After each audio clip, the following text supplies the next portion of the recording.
بسم اللہ الرحمن الرحیم۔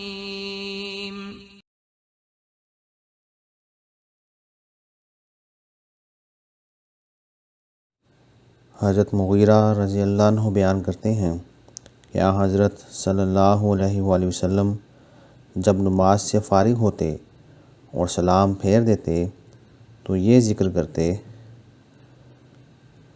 لا الہ الا اللہ وحدہ لا شریک لہ لہ الملک ولہ الحمد وہو علی کل شیء قدیر۔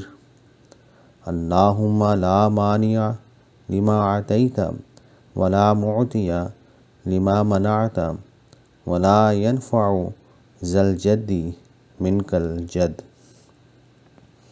یعنی اللہ تعالیٰ کے سوا کوئی معبود نہیں، وہ ایک ہے، اس کا کوئی شریک نہیں، وہی بادشاہ ہے، وہی مستحق حمد و ثنا ہے اور ہر چیز پر قادر ہے۔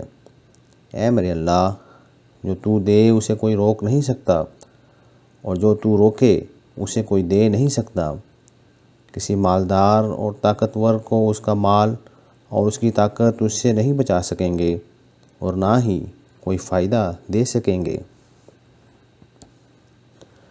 حضرت عثمان رضی اللہ عنہ بیان کرتے ہیں کہ حضرت صلی اللہ علیہ وآلہ وسلم نے فرمایا: جو شخص روزانہ صبح و شام 3 بار یہ دعا مانگتا ہے: بسم اللہ الذی لا یضر مع اسمہ شیء فی الارض ولا فی السماء وہو السمیع العلیم، یعنی میں اس اللہ تعالیٰ کے نام کی مدد چاہتا ہوں جس کے نام کے ہوتے ہوئے زمین و آسمان کی کوئی چیز نقصان نہیں پہنچا سکتی، وہ دعاؤں کو سننے والا اور سب کچھ جاننے والا ہے، تو اسے کوئی چیز نقصان نہیں پہنچا سکے گی۔